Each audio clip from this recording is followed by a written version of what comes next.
Hello दोस्तों, मैं हूं अमलेश कुमार वर्मा और आपका स्वागत है साइंस क्लासेज में।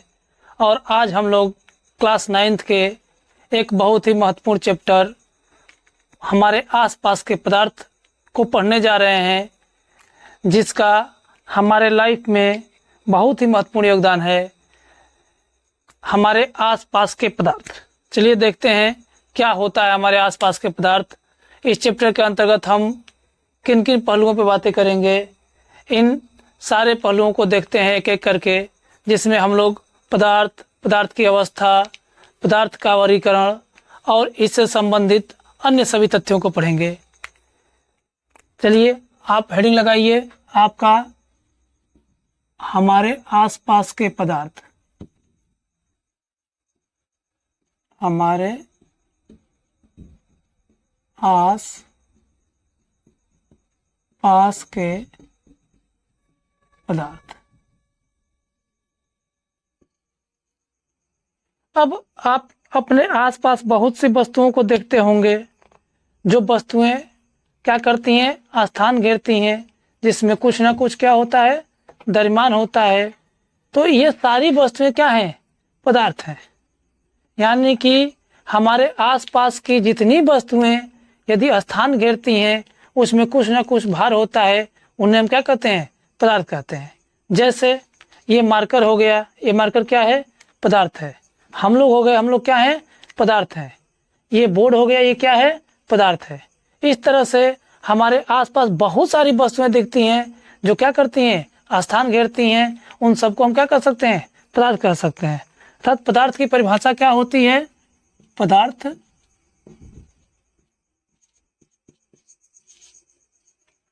यानी कि जो वस्तुएं क्या करें, जो वस्तुएं स्थान घेरती हों,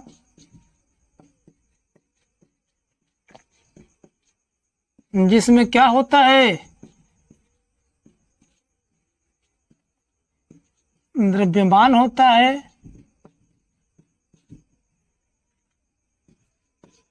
वे सभी क्या हैं, पदार्थ हैं।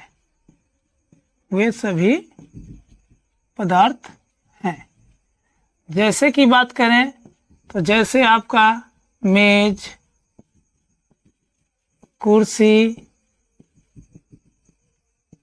कॉपी, पेन,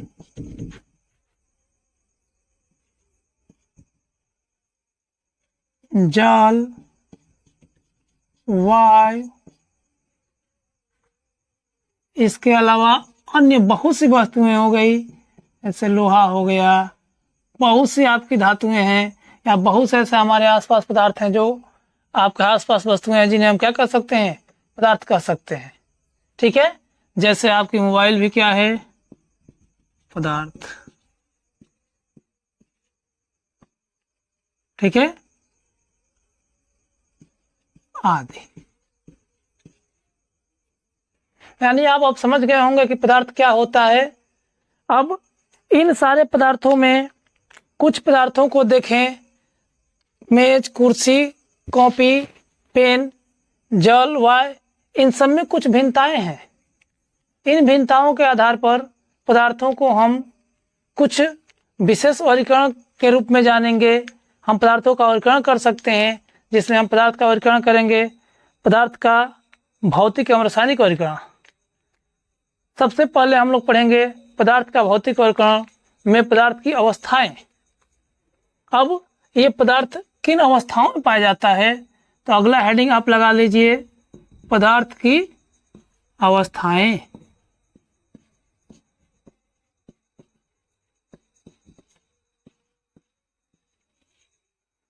पदार्थ की मुख्य रूप से 3 अवस्था है। ये आप 6, 7, 8 से ही पढ़ते आ रहे हैं। कौन कौन होती हैं पदार्थ की अवस्थाएं? फर्स्ट आपका होता है ठोस, सेकंड होता है द्रव और थर्ड होता है गैस। इस प्रकार पदार्थ की मुख्य रूप से 3 अवस्थाएं हैं। अब तीनों अवस्थाओं के बारे में हम अध्ययन करना चाहें तो बहुत ही आसान तरीके में आप इसे अध्ययन कर सकते हैं। किसी भी पदार्थ का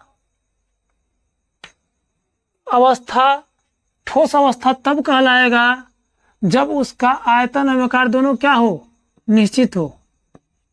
यानी कि पदार्थ का आयतन एवं आकार के आधार पर हम इनको डिफाइन कर सकते हैं, ठोस अवस्था में, द्रव अवस्था में और गैस अवस्था में। ऐसे देखिए, यदि ठोस अवस्था अगर कोई पदार्थ का होगा तो उसका आयतन क्या होगा, निश्चित होगा, और आकार भी क्या होगा, निश्चित होगा। जैसे उदाहरण के तौर पे देखें,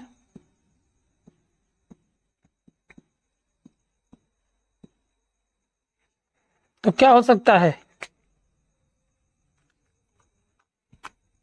जैसे में उदाहरण में आप देखिए, मार्कर हो गया, बर्फ हो गया, लोहा हो गया, तांबा हो गया, शीशा हो गया,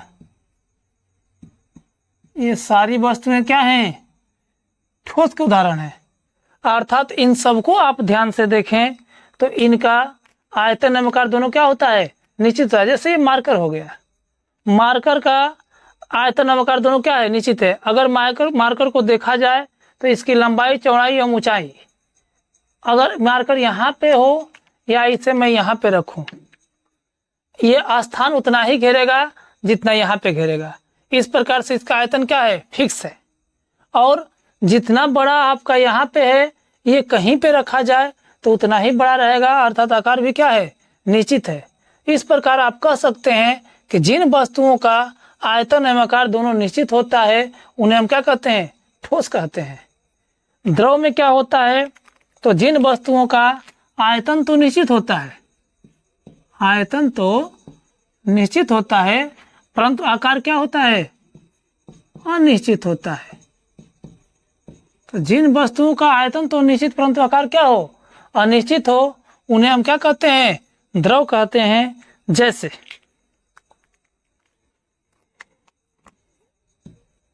जल, पारा, दूध, तेल, ये सारे पदार्थ क्या हैं, द्रव हैं, क्योंकि इनका आयतन तो निश्चित है परंतु आकार क्या है, अनिश्चित है। आप कैसे समझ सकते हैं कि इसका आयतन निश्चित है और आकार निश्चित है, तो आप एक प्रयोग कर सकते हैं। अपने घर में किसी आप पार्ट को ले लीजिए और उस पार्ट में आप 1 लीटर जल भर दीजिए, और 1 लीटर जल को आप ध्यान से देखें तो यह 1 लीटर जल क्या होगा, इसका आयतन होगा। 1 लीटर जल क्या होगा, इसका आयतन होगा। और इस जल को देखें तो ये आपका जल किस आकार का होगा, जो ये पार्ट है इस पार्ट के आकार का होगा। मान लीजिए कि एक बड़ा डब्बा है ये, तो ये जल किस आकार का देगा आपको, डब्बे का आकार का। इस अब जल को आप डब्बे से अपने घर के किसी जग में से डाल दीजिए। मान लीजिए ये आपके पास एक जग है, आप इससे जल को निकाल क्या कीजिए, इस डब्बे में डाल दीजिए। अब ये डब्बे में जब डालेंगे तो जल इसमें कितना आएगा, इससे 1 लीटर ही जल आएगा। अर्थात इसका आयतन यहाँ पे भी क्या होगा, 1 लीटर होगा। परंतु इसके आकार की बात करें तो इसका आकार क्या हो जाएगा, जग की तरह हो जाएगा। इस जग से यदि आप इस जल को एक छोटे से 1 लीटर के गिलास में डाल दें तो क्या होगा,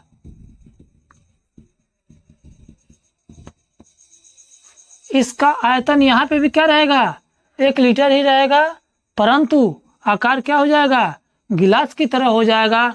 अतः हर जगहों पे हमने देखा कि जो जल पदार्थ था इसका आयतन तो फिक्स था, 1 लीटर यहाँ भी है, 1 लीटर यहाँ भी है, 1 लीटर यहाँ पे है, परंतु इसका आकार क्या हो रहा है, यहाँ पे इस बर्तन की तरह था, यहाँ पे इस बर्तन की तरह है, और यहाँ पे इस बर्तन की तरह है। तो आकार हर जगह क्या है, अनिश्चित है, अतः आप इसे क्या कर सकते हैं, द्रव कह सकते हैं।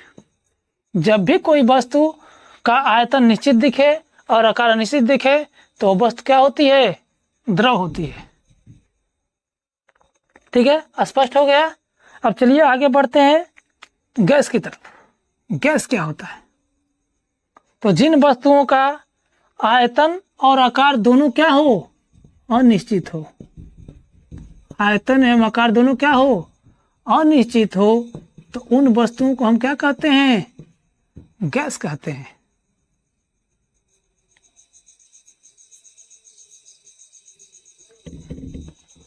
अनिश्चित, तो उन वस्तुओं को हम क्या कहते हैं, गैस कहते हैं। जैसे कि बात करें तो वातावरण में जिसमें हम जीवित हैं, जिस कारण जीवित हैं, सांस ले रहे हैं, वो हमारा ऑक्सीजन भी क्या है, एक गैस है। जो हम कार्बन डाइऑक्साइड श्वसन क्रिया के दौरान बाहर निकालते हैं वो भी क्या है, गैस है। हाइड्रोजन भी क्या है, गैस है। कोलिन क्या है, गैस है। अमोनिया क्या है, गैस है।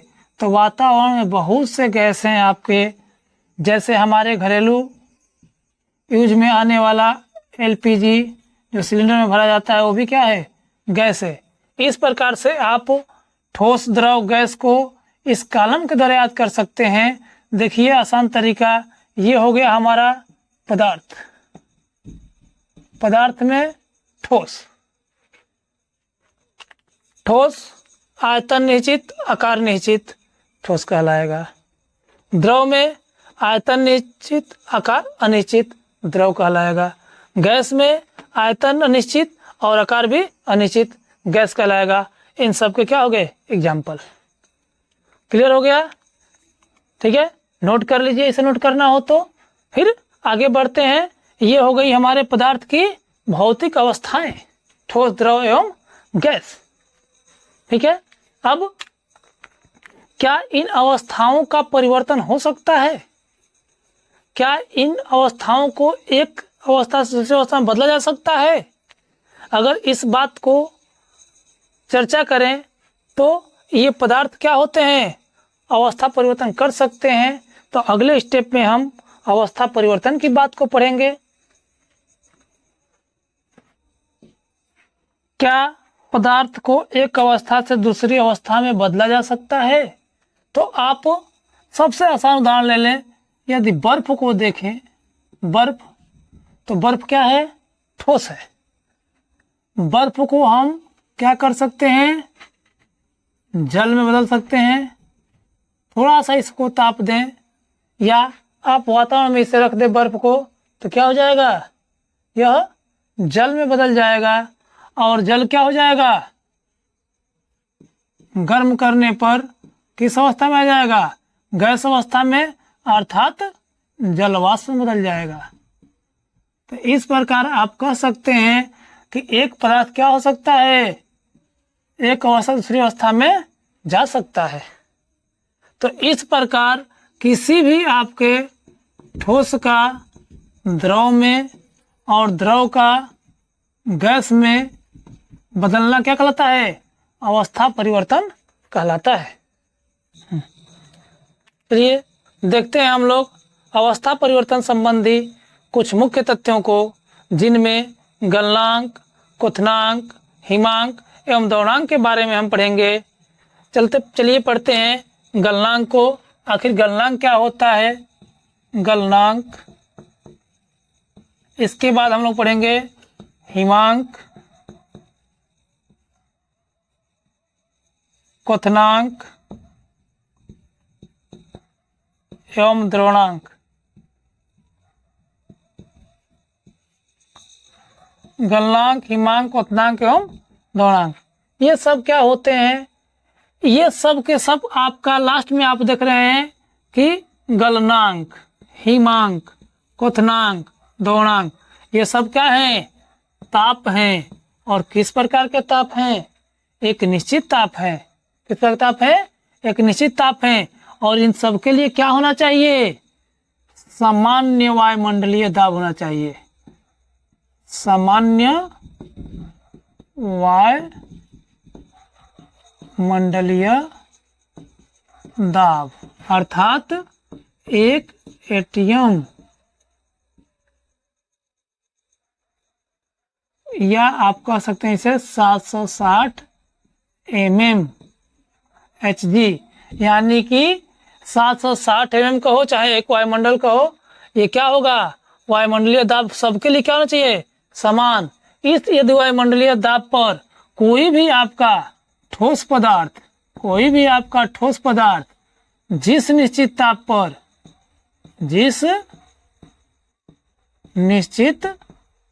पर क्या होता है, द्रव अवस्था में परिवर्तित हो जाता है, तो उस ताप को हम क्या कहेंगे, उस ठोस पदार्थ का गलनांक कहेंगे। तो आप कह सकते हैं कि समान वायुमंडलीय दाब पर जब कोई आपका ठोस पदार्थ जिस निश्चित ताप पर द्रव अवस्था में परिवर्तित हो जाता है, तो उसे उस ठोस पदार्थ का क्या कहते हैं, गलनांक कहते हैं। जस्ट इसी का विपरीत आप हिमांक को पढ़ सकते हैं कि समान वायुमंडलीय दाब पर जब कोई द्रव पदार्थ द्रव अवस्था से किसमें बदल जाए, ठोस अवस्था में बदल जाए, क्या होना चाहिए, ताप निश्चित होना चाहिए। तो जिस निश्चित ताप पर द्रव पदार्थ द्रव से क्या बदल जाए, ठोस अवस्था में बदल जाए, तो उसे हम क्या कहेंगे, उस द्रव का हिमांक कहेंगे। जैसे आपका जल से बर्फ का बनना, अब जिस निश्चित ताप पर जल से बर्फ बन जाए तो वह क्या हो जाएगा, जल का हिमांक। इसी तरह बर्फ से क्या बनना, द्रव का बनना, जल का बनना, जिस निश्चित ताप पर आपका बर्फ क्या हो जाएगा, जल में बदल जाएगा, तो उसे क्या कहेंगे, उस ताप को उसका गलनांक कहेंगे। अब क्या होना चाहिए, वायुमंडलीय दाब समान होना चाहिए। इसी प्रकार क्वथनांक की बात करें तो क्या होना चाहिए, समान वायुमंडलीय दाब होना चाहिए, और कोई आपका द्रव पदार्थ द्रव से क्या हो जाए, गैस अवस्था में बदल जाए, तो उस निश्चित ताप को हम क्या कहते हैं, उस द्रव का क्वथनांक कहते हैं। और अगर कोई गैस हो तो गैसीय पदार्थ गैस अवस्था से क्या हो जाए, द्रव अवस्था में आ जाए, किस ताप पर, जिस निश्चित ताप पर, तो उसे क्या कहेंगे, उस निश्चित ताप को उस पदार्थ का गैस का दौड़ांक कहेंगे।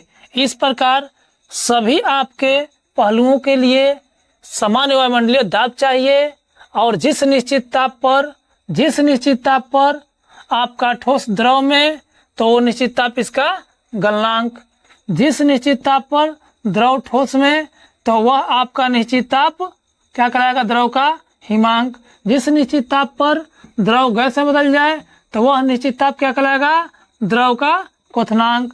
जिस निश्चित ताप पर यदि गैस द्रव में बदल जाए तो वो क्या कहलाएगा, इस गैस का दौड़ांक कहलाएगा। यानी कि गलनांक, हिमांक, क्वथनांक और दौड़ांक। गलनांक का मतलब ही होता है मेल्टिंग पॉइंट, यानी वह बिंदु जिस पर कोई आपका ठोस पदार्थ क्या होता है, द्रव अवस्था में आ जाता है। हिमांक का मतलब होता है फ्रीजिंग पॉइंट, जमना, वह बिंदु जिस पर कोई आपका द्रव पदार्थ क्या हो जाए, जम जाए। क्वथनांक का मतलब होता है बॉइलिंग पॉइंट, जिस पर कोई आपका द्रव पदार्थ क्या हो जाए, उबलने लगे, गैस अवस्था में आ जाए। दौड़ांक का मतलब होता है लिक्विफिकेशन पॉइंट, जिस पर कोई गैस पदार्थ क्या हो जाए, द्रव अवस्था में आ जाए। तो इस प्रकार आसानी से आप इन चारों को याद कर सकते हैं, चारों की परिभाषा दे सकते हैं। ठोस से द्रव में बदलने की क्रिया जब होगी, ये निश्चित ताप था, यदि इसी क्रिया की बात करते तो ठोस से द्रव में बदलने की क्रिया क्या कहलाती, गलन। तो यहाँ पे यदि यही क्रिया होने लगे, ठोस से द्रव में बदलने की क्रिया, तो क्या कहलाएगी, गलन। यही आपका द्रव से ठोस में बदलने की क्रिया हो तो उस क्रिया को हम क्या कहेंगे, हिमीकरण।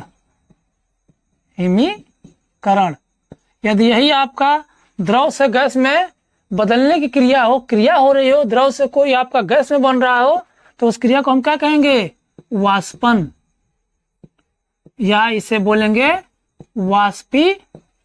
करण। यही आपका कोई गैस पदार्थ द्रव में बदल रहा हो तो उस क्रिया को हम क्या बोलेंगे? द्रवीकरण। तो क्रिया होगी तो आपका गलनांक के जगह पर क्या कहेंगे? ठोस से द्रव बदलने की क्रिया गलन, द्रव से ठोस बनने की क्रिया हिमीकरण, द्रव से गैस बनने की क्रिया वाष्पीकरण, गैस से द्रव बनने की क्रिया द्रवीकरण। ठीक है, तो इस तरह से ये आपका हो गया कुछ इंपॉर्टेंट आपके पहलू जिसको आप हमेशा दिमाग में रखें और इसको आगे चल के आप अगले क्लासों में और विस्तृत पढ़ेंगे। ठीक है, चलिए ये एक टॉपिक आपका समाप्त हो गया, अवस्था परिवर्तन संबंधी कुछ तथ्य। अब इसके आगे आपको पढ़ना है वाष्पन क्या होता है, इसके अलावा ऊर्ध्वपातन क्या होता है। तो इन सब के बारे में आपको इस चैप्टर के अंदर पढ़ना है और इसके बाद ये चैप्टर क्या हो जाएगा? समाप्त हो जाएगा। ठीक है, क्या होता है? तो वाष्पन वह क्रिया है, वाष्पन वह क्रिया है जिसमें कोई भी आपका क्या होता है? द्रव पदार्थ द्रव से वाष्प अवस्था में बदलता है। तो द्रव से वाष्प अवस्था में परिवर्तित होने की क्रिया या द्रव से वाष्प बनने की क्रिया क्या कहलाती है? वाष्पन कहलाती है। द्रव से वाष्प बनने की क्रिया क्या कहलाती है? वाष्पन कहलाती है। और यह क्रिया क्या होती है? नोट कर लीजिए, यह क्रिया प्रत्येक ताप पर होती है।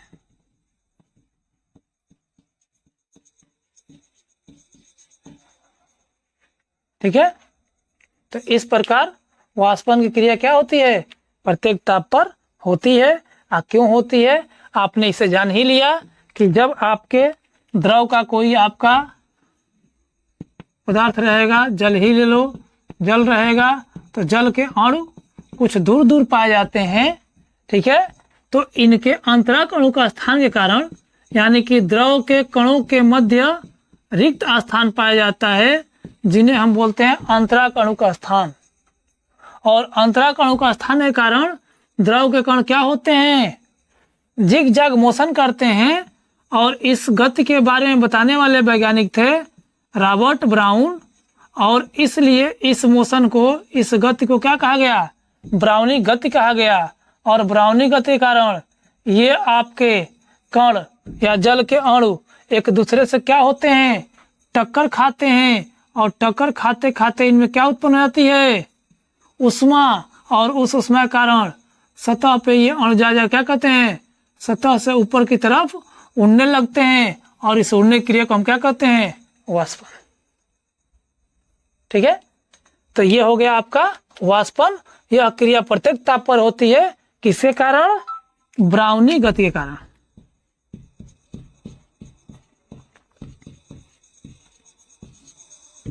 ठीक है, और चैप्टर का एक टॉपिक है आपका ऊर्ध्वपातन।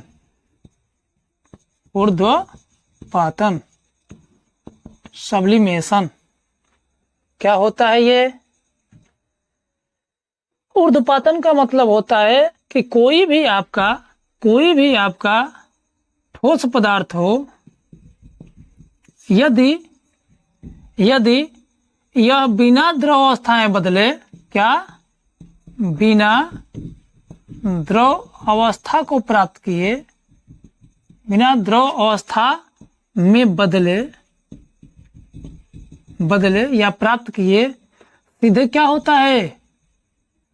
सीधे वाष्प अवस्था को प्राप्त कर लेता है या वाष्प अवस्था में बदल जाता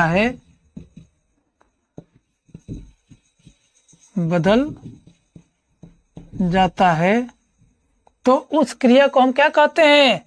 ऊर्ध्वपातन कहते हैं। यानी ऐसी क्रिया जिसमें कोई भी ठोस पदार्थ बिना द्रव अवस्था में बदले सीधे वाष्प अवस्था को प्राप्त कर जाता है, उस क्रिया को हम क्या कहते हैं? ऊर्ध्वपातन कहते हैं। और जो पदार्थ यह क्रिया करता है उस पदार्थ को, यानी कि जो पदार्थ यह क्रिया करता है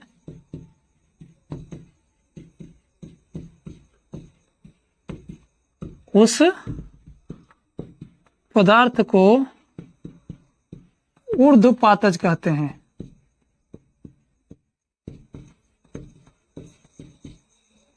ऊर्ध्वपातज कहते हैं। जैसे आयोडीन,